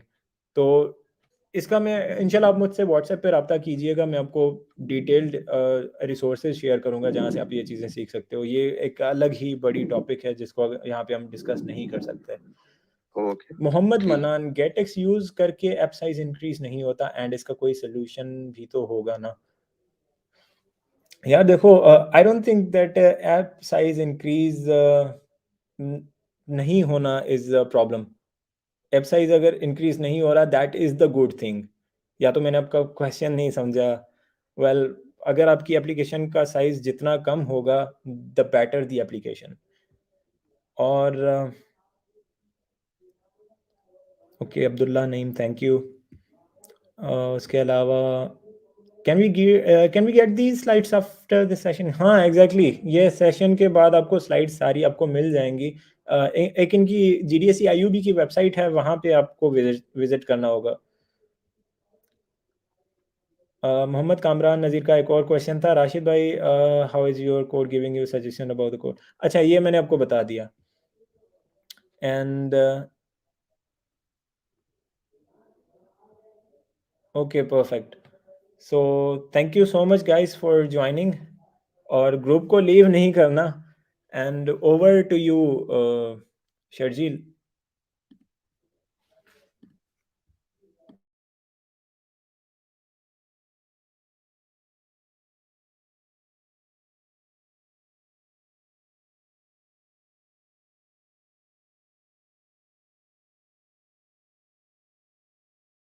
Rashid just give me a minute, I think मैं बस अभी जॉइन करता हूँ।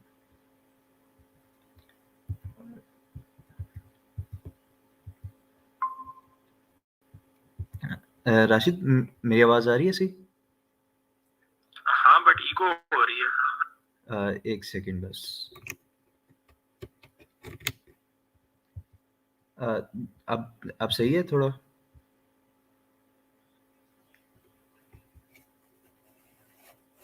हाँ, शायद स्ट्रीम यार्ड की वजह से हो रही होगी। बाकी सबको आवाज़ क्लियर है? कोई कंफर्म कर सकता है? हाँ, वो स्ट्रीम यार्ड की वजह से हो रही होगी, दो तरफ से है ना।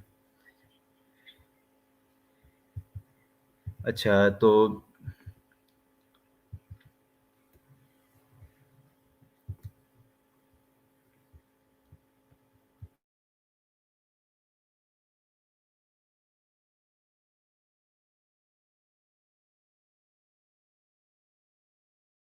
जी, चलें ठीक है। So now you have completed the boot camp, तो अब आप लोगों के पास 1 वीक है, आप लोग प्रोजेक्ट सबमिट करवा सकते हैं।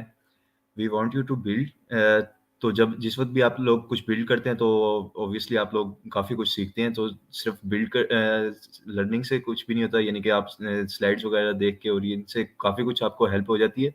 मगर जब आप खुद से कुछ बनाते हैं तो तब असल आप लोगों को फ़ायदा होता है। तो इसीलिए जो सर्टिफ़िकेट्स भी हैं आप लोगों को, जो काफ़ी लोगों के क्वेश्चन्स थे कि सर्टिफ़िकेट्स का क्या सीन है, तो सर्टिफ़िकेट्स के बूट कैंप के सर्टिफ़िकेट्स भी सिर्फ़ उन्हीं को मिलेंगे जो कुछ ना कुछ प्रोजेक्ट्स बनाएँगे।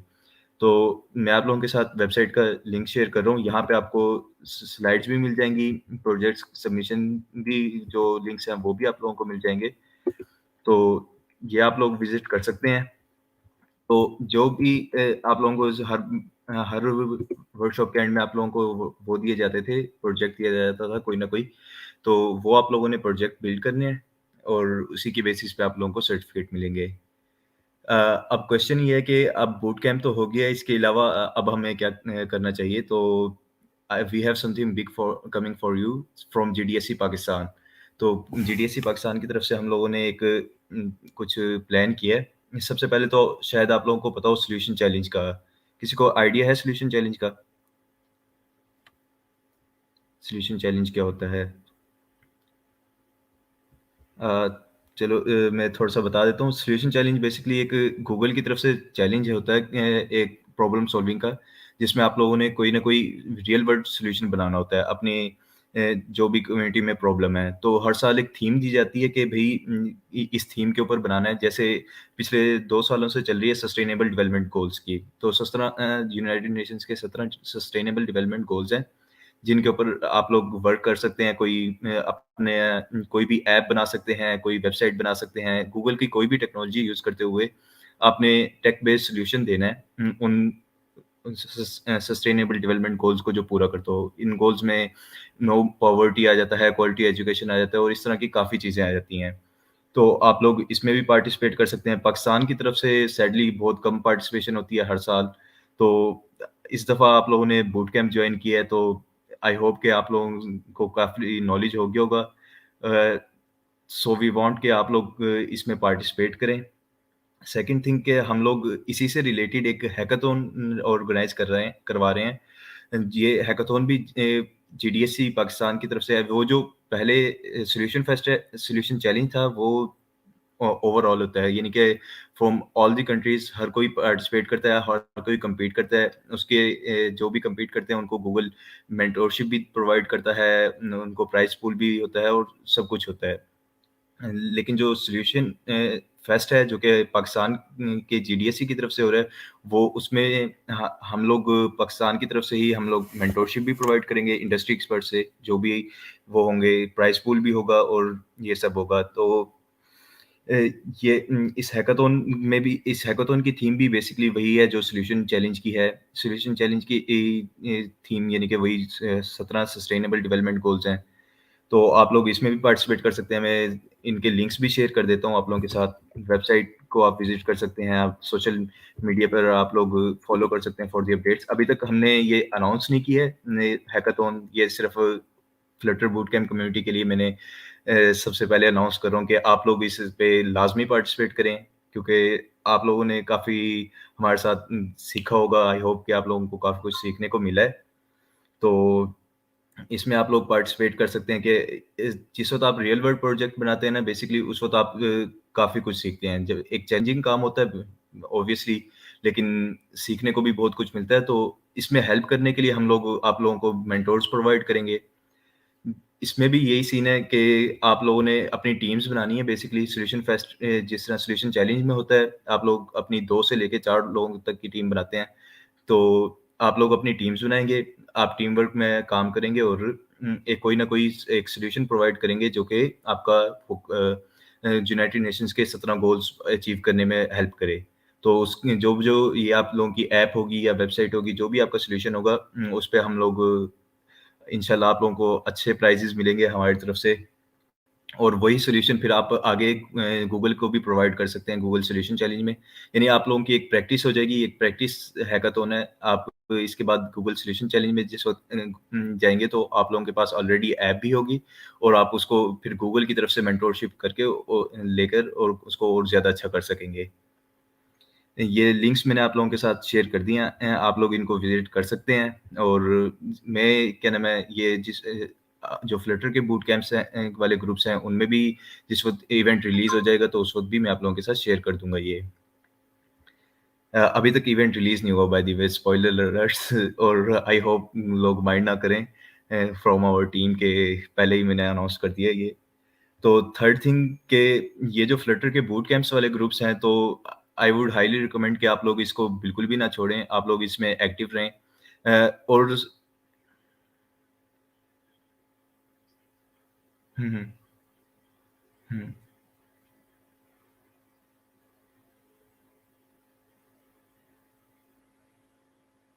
जी, ये लिंक मैं शेयर कर दूँगा आज दोबारा से, तो वो स्लाइड्स वगैरह वहाँ से ले सकते हैं।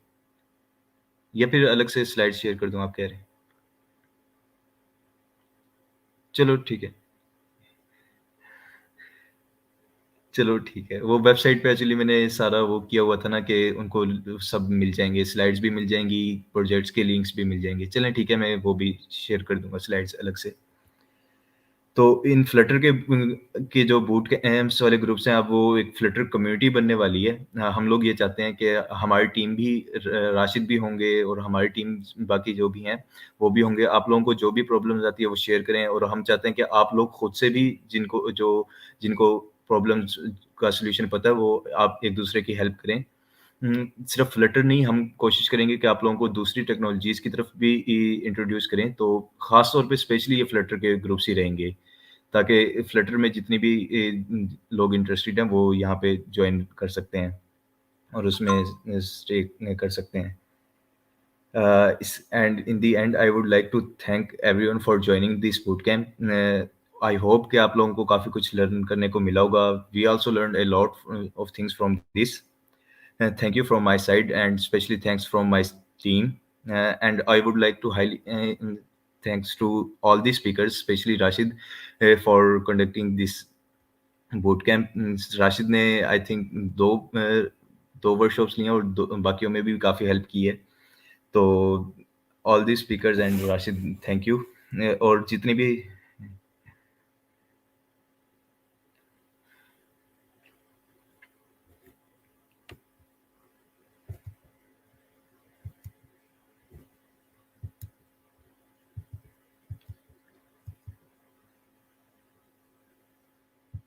yes.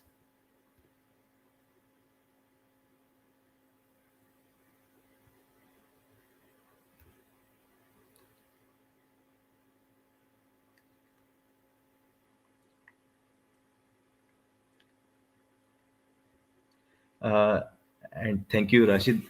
इसके अलावा I would like to thanks all the collaborations जो हमारे साथ थी। यहाँ पे हम लोगों के साथ 6 डेवलपर स्टूडेंट क्लब से GDSC IU भी था, GDSC MUT जो राशिद के हैं की यूनिवर्सिटी से है, उसके अलावा GDSC Bahria university Lahore, GDSC PUCIT, GDSC UET, GDSC university of Lahore और जिस भी यूनिवर्सिटी से आप लोग हैं, I would like to thanks from your कि आप लोगों ने ये ज्वाइन किया।